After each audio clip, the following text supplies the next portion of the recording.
From across time and space and throughout the multiverse, listen as two generations of comic book readers come together to discuss a single character or event that shaped pop culture as we know it. Let Your Geek Side Show presents Then and Now with Susan and Kitty. Hey everyone, this is Susan. And this is Kitty. Higher, further, faster, more. Have you ever taken off running so fast that it felt like you were flying? Have you ever looked at the stars and knew that you belonged among them? If you answered yes, you and Carol Danvers might be BFFs. From a small girl with big dreams to a leader of the Avengers, Captain Marvel has solidified her place in Marvel Comics and now is taking on the MCU. Coming to you from the Sideshow Studio in Southern California, this is Carol Danvers, Captain Marvel, Then and Now. Captain Marvel. I'm going to go with the song. We're going to sing. No. I would rather not sing. Why would you rather not sing? Just because. Okay. So Captain Marvel. Before we get started, let's make things clear. There's been a lot of Captain Marvels. Or Captains Marvel. And there have also been multiple ones in multiple comic book labels.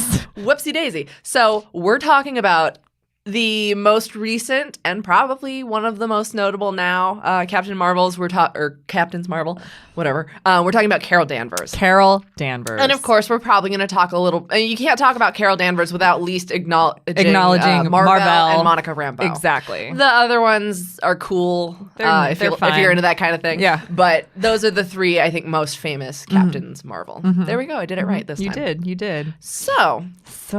Do you want to get us started with the then? I mean, the then is very complicated. Okay. Well, I mean, if we're talking about Carol Danvers, it's not really that complicated. She was actually Miss Marvel before she was ever Captain Marvel.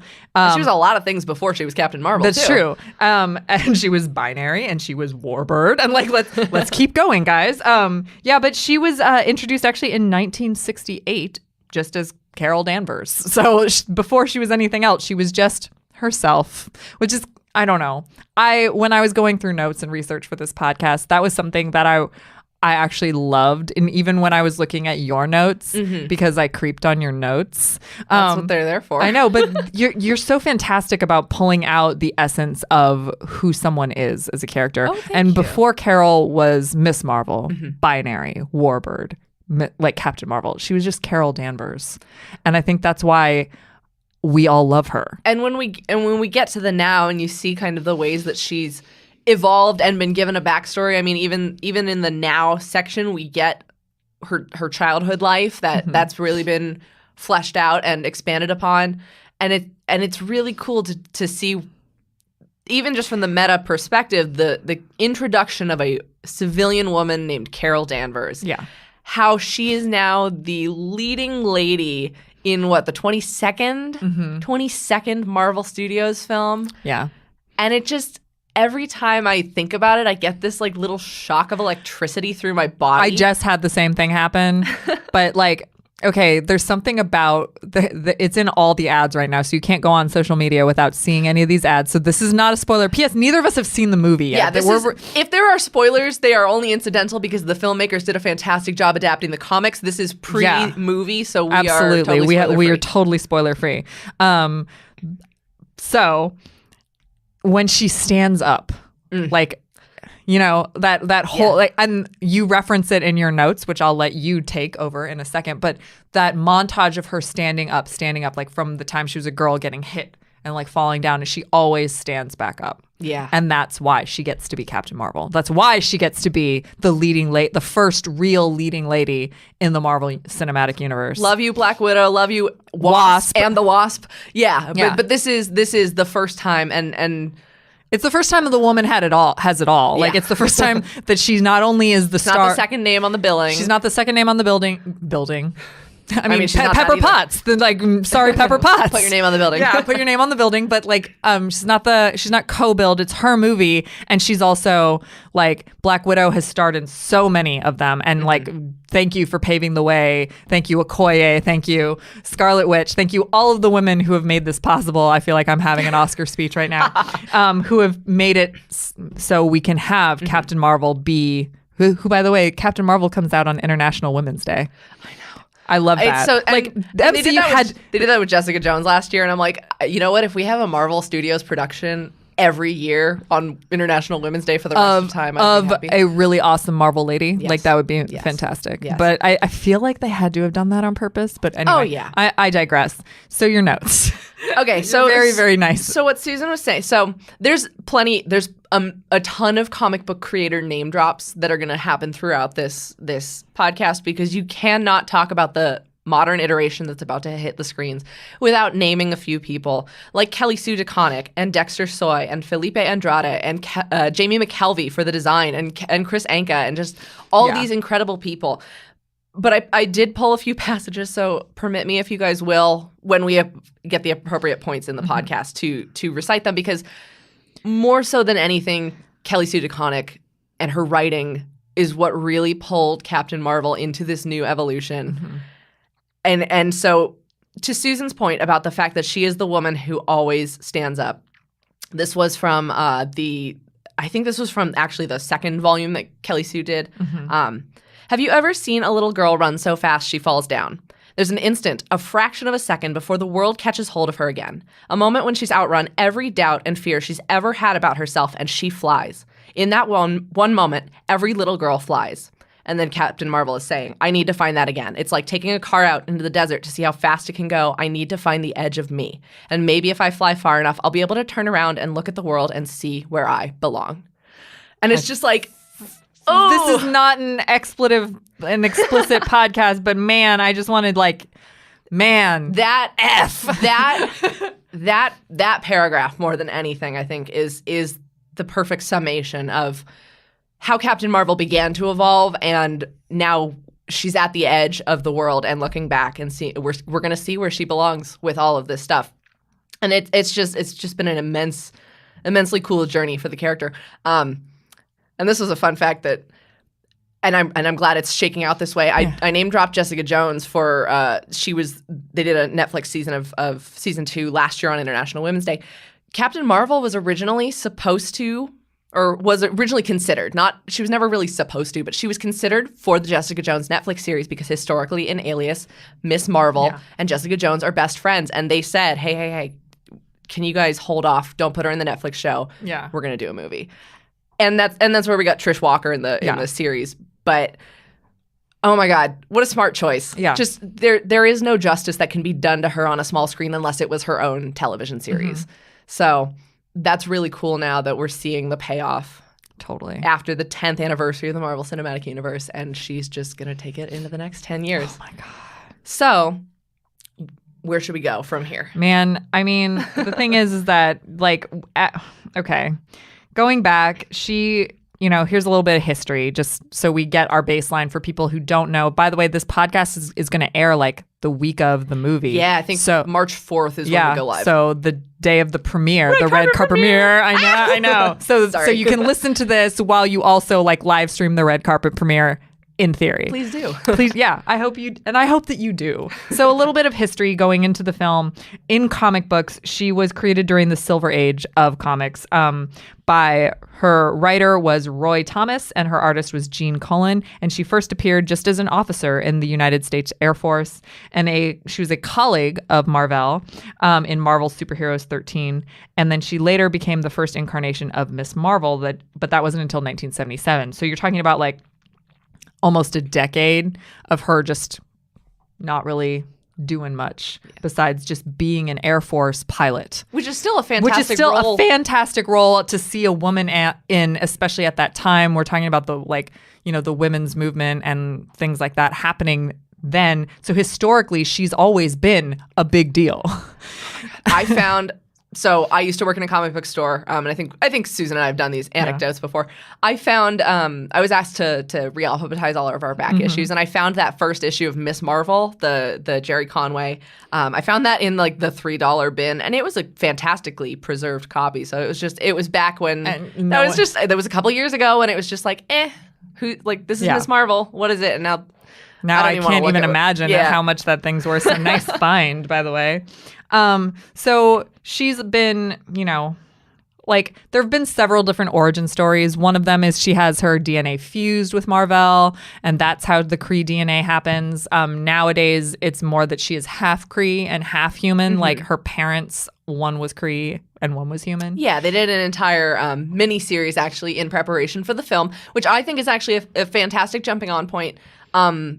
It's a little interesting because you kind of do have to have a familiarity with the concept of the character. You have to know that she is a superhero. Yeah. But you do get to see a reinvented backstory that I think is beneficial. And in a world where there are so many comics, and yes, she's been Warbird and Ms. Marvel and Binary and I think some other stuff before she was Captain Marvel. You can pick and choose which versions of the origin you want, but I think this was a nice streamlined origin for people who are going to come from the movie, hopefully, to the new comics. And it's a nice reinvention because it puts, and I'll explain more about the series. It's called The Life of Captain Marvel. It puts her story and her agency and her powers as an inheritance, a guarantee, or not necessarily a guarantee, but something that she had within her all along as a mother-to-daughter kind of relationship, and something that was inside of her just waiting to come out, instead of what sounds in a very reduced way was a surprise footnote in the story of a male superhero. Right. It put the agency back in her hands, and I think that was a really cool and smart thing that they did ahead of the movie, because people who are going to come and look for these comics, and we've got a whole spread of recommendations for you guys at the end of this podcast, people who are going to come for that, they're going to be like, where do I start? And then the movie's probably not going to insinuate that she got her powers from Mar-Vell. Right. I'm sure that they're not. I'm sure that it's definitely going to go with this comic they did is the story that will help most people jump in. She's also, by the way, labeled as Marvel's mightiest Avenger. So no matter what you think you've seen in terms of Thor, who's a god, and Iron Man, who's like tech savvy, and Captain America, who is an iron skillet. Tune in next week. Tune in next week to find out about Captain America's cast iron skillet. but like, so you've seen all these powerful Marvel heroes, the Hulk, Black Panther, but the mightiest Avenger is still Captain Marvel. So it's like, you ain't seen nothing yet, boys. And she does have a fantastic line in Kelly Sue DeConnick's run where some guy calls her lady, and she says, "Don't you lady me, son. I'm an Avenger." I love that. Yeah. So Captain Marvel, from the beginning, she's always been her own woman. She's been a strong woman, both in personality and in physical strength, because, you can't really be like a shrinking violet and still be in the military. Like, you have to be a strong woman in so many ways. And it's really fantastic because of the way that they've been able to go back and flesh out backstory for her since her introduction. So beginning with that Kelly Sue DeConnick run, we get a really nice introduction to her backstory. So she's from Boston, so that's fun. That was a terrible accent. But anyways, as a child, Carol always wanted to be an astronaut. And her father was unfortunately a bit abusive to her and her siblings. She had some step-siblings. And he believed in his heart genuinely that men and women weren't equal. And so when it came time, her family could only afford to send one of the children to college. So they sent her brother, I believe it was Stevie, they sent him to college. So Carol got really mad, got really upset. But it didn't stop her, because as soon as she turned 18, she's like, I'm joining the Air Force. And she really quickly rose up the ranks of her unit of the Air Force. She took the call sign Cheeseburger, so I'm really hoping that comes up in the movie. I really hope that comes up in the movie. Because we already got to see Maria. Yeah, we know Maria. She has Photon, right? Yeah, Photon. As her call sign on her jet. And so I'm really hoping Cheeseburger comes up. Oh my gosh, that would be amazing. Because Carol is even if it's as a joke, like, I need it to happen. But so it's this really nice story where you see that she's always had this love of flight and this idea of going to space, but the denial of that from her father and just circumstances, because their family couldn't afford to send another kid to college, didn't stop her, and she found a new path. And so I think that's really, and that's indicative of who she is as a character. She's always trying to find that new path, that new new way of looking at things, but it's really interesting because it's how she's written as a character too. They reboot her book so much. Slightly due to copyright reasons, but there's a brand new iteration that's like only 2 issues in, 3 issues in. Kelly Thompson, if you guys want. We'll get there, but oh my God, I'm loving that book right now. Shout out to Kelly Thompson. I love everything she does. I love everything she does. West Coast Avengers, man. And she's doing Jessica Jones, and she's destroying my heart. But she did. Emma Frost was the guest star in the latest Jessica Jones, and so Kelly Thompson should write Emma Frost. Oh she my does God, a fantastic X-Men. She should write everything. But so the richness of Captain Marvel storytelling. Right. I want to jump back to that. So totally. First of all. Hey guys, if you go to whatever, your local Hot Topic, go to the mall, go to Box Lunch, whatever you got, and you see that beautiful Hala star with the red and the blue stripes, thank Jamie McKelvey for that costume and thank him for the awesome Mohawk helmet, because Jamie McKelvey, fantastic artist. He did the Young Avengers. He's done some of the really iconic covers for Captain Marvel, for Miss Marvel, the Kamala Khan series, and he's doing some really cool stuff at Image. He did that killer design. Oh, the Mohawk helmet, so and every cool. single time you see that, you just have to blow a kiss that to design, Jamie McKelvey. Yeah, and that design inspired like a Sideshow statue. Yeah, I was gonna say the Sideshow statue that's like freaking amazing. And there have been some redesigns of that concept, that costume, but largely it stayed the same. But I know Chris Anka got to play with it when.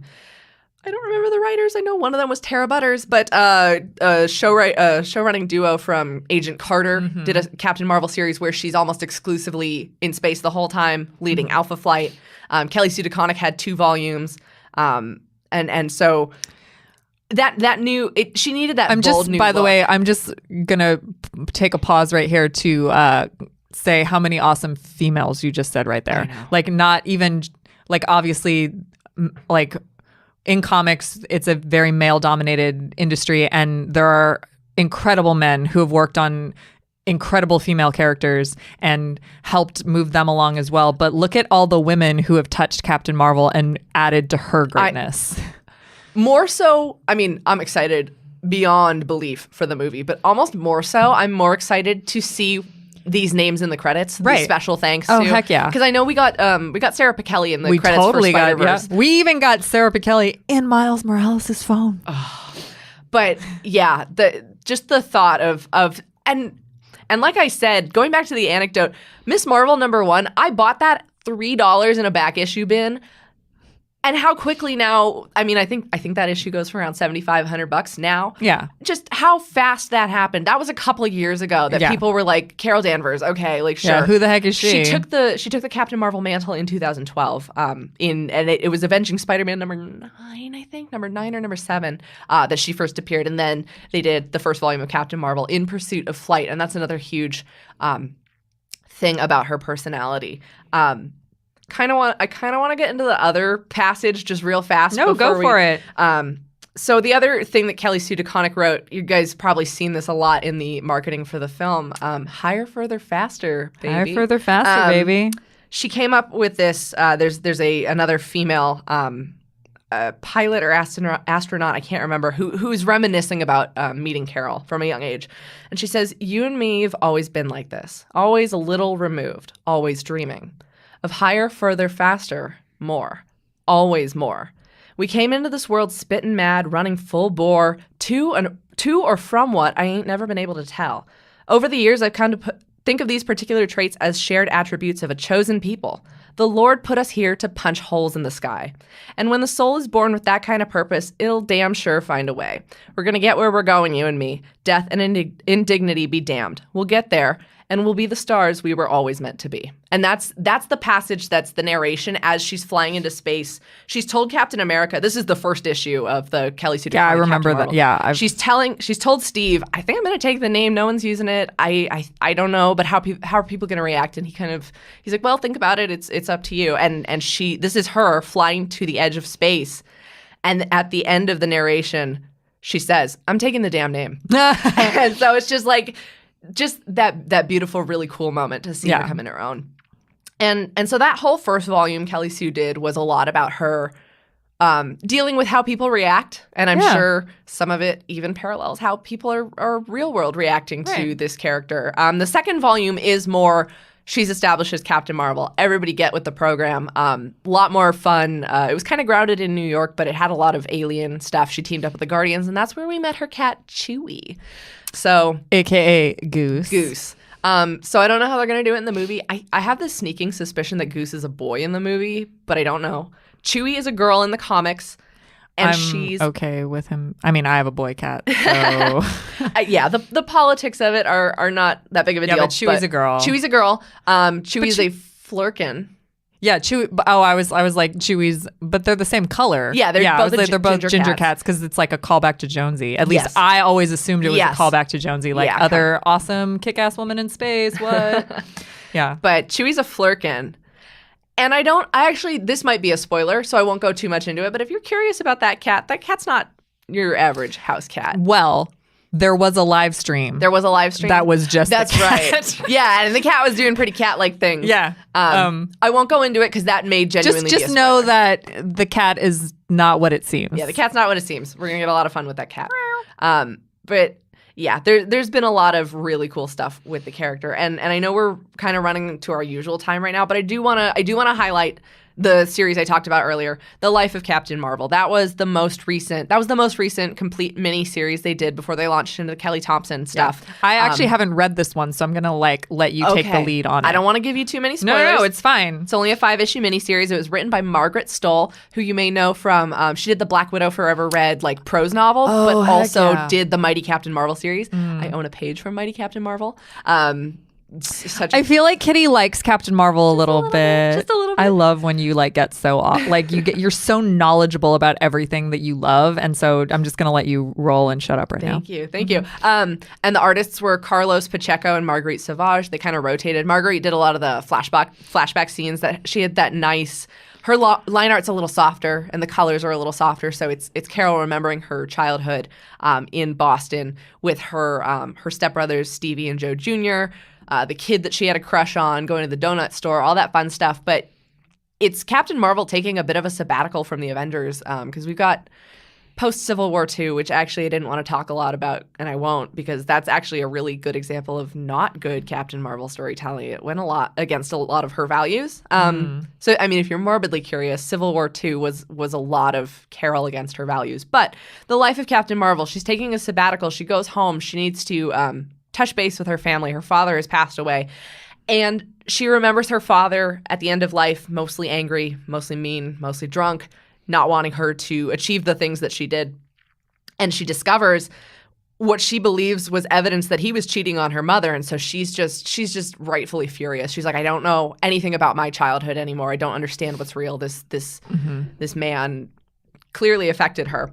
You get to see a lot of what shaped her and that get back up again attitude. It's really interesting because now I'm listening to this going, you know what they actually did is a lot of Carol's original origin, which was very violent and tragic in a lot of ways when she was just in the Air Force and all of that stuff that we don't really like to talk about as part of her origin. They integrated the same type of hurt and the same type of yearning and the same type of strength that it would take to overcome it, but they did it in a different way. So they gave her, they gave her the same traits, but in a different way. In a different way that gives a little more, not control back to her, but there's a lot in her history that posits her as a victim of really, really unfortunate circumstances. And so this is her taking back her own power, essentially, which is something that she also does in terms of you just said that in that storyline, she's taking a break from the Avengers. Now we know that she does return to the Avengers. Absolutely. So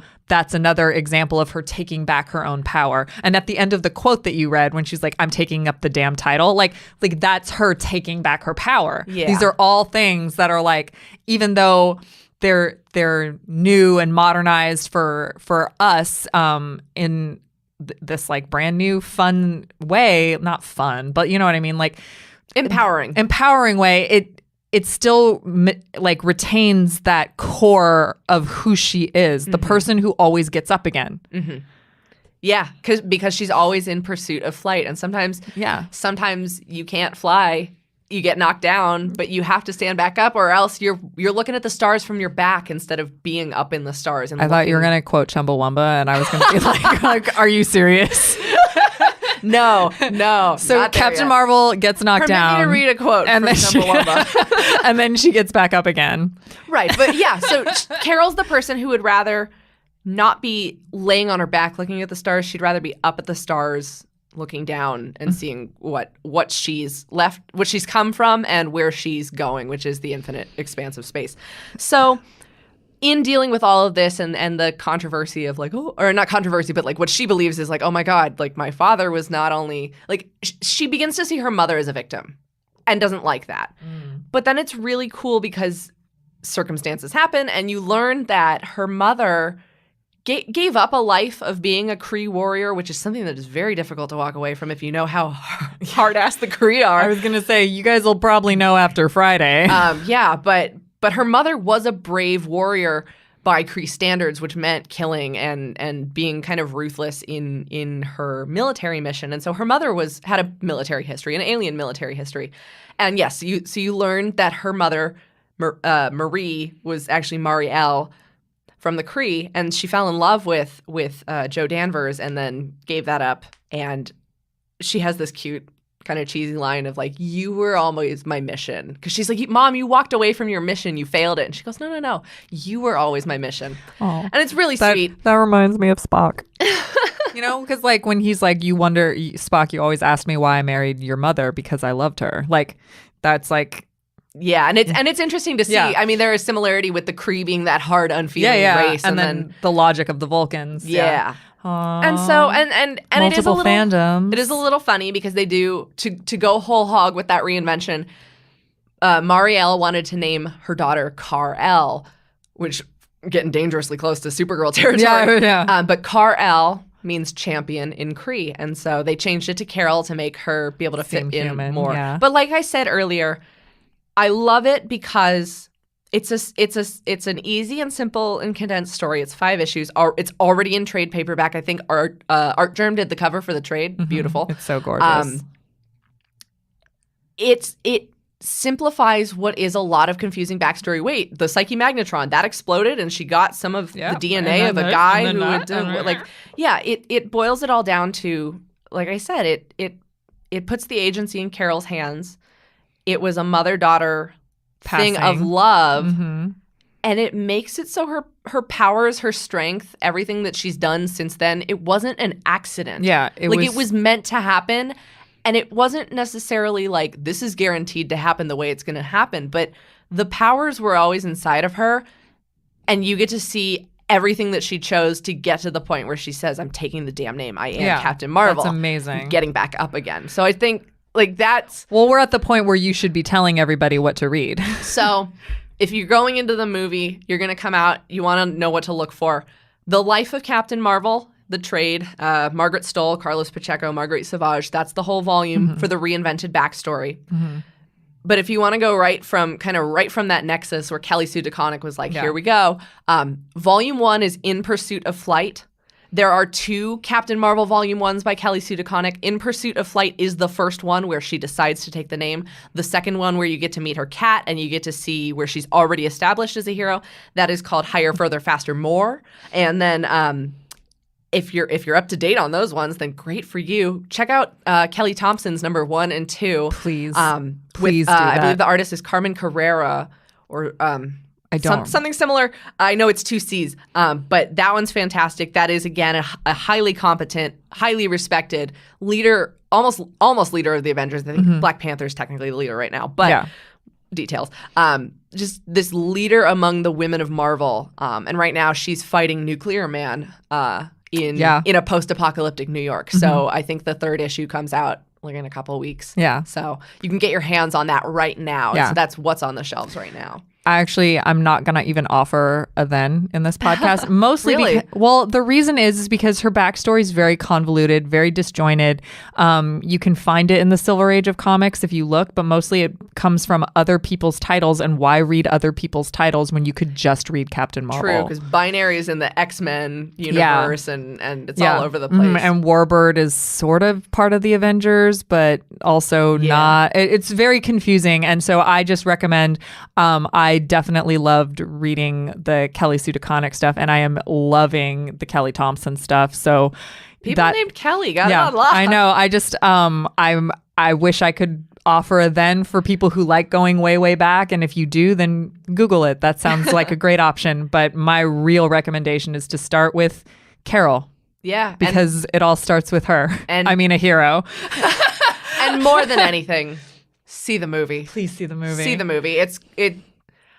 I mean, I don't know if you can tell by the way I've done everything in this podcast, but I'm so excited. It's going to be such a cool thing to see this character on screen and cry forever. One movie's not going to be enough. Marvel, I hope you're planning on a sequel already. And then to see her in Endgame, because obviously she was teased at the end of Endgame or at the end of Infinity War. So yeah, we're It's a big time for Captain Marvel, and it's not. I think the best part is this transition is so new. So some people could go, well, I know nothing about her, and I'm like, the good news is this iteration is only 7 years old. Yeah. 2012. Yeah. 7 years old. So oh my God, 7 years, and she's leading a movie. Mm-hmm. So that higher, further, faster, baby. Higher, further, faster, and more. Always more. Hey, have you ever wanted to punch a hole in the sky? We sure do now. The strength of Captain Marvel, both in her power and in her character, are undeniably the heart of the Marvel Universe, and we can't wait to see where the stars take her. Higher, further, faster, more. This has been Carol Danvers, Captain Marvel, Then and Now. Do you enjoy listening to Then and Now? We are proud to bring you pop culture content completely ad-free, but that doesn't mean we don't need your support to help us keep going. Please take a moment to leave us a 5-star review on iTunes, Spotify, or your favorite podcasting platform and help spread the word about our podcast. We welcome fan feedback. Email us at podcast@sideshow.com with your thoughts and suggestions for how we can make our shows even better. Please tune in for our other pop culture podcasts. See if your fan favorites make the cut in the Geek Culture Countdown, a bi-weekly podcast featuring pop culture top 10 lists. Hear exclusive interviews with celebrities and pop culture industry leaders as they let their geek side show in Look Who Showed Up. Then get all the latest pop culture news with our daily briefing, a 2-minute breakdown of the biggest geek headlines perfect for your Alexa or Google News briefings. We wouldn't exist without your continued support. Thank you for listening, and don't forget to let your geek side show.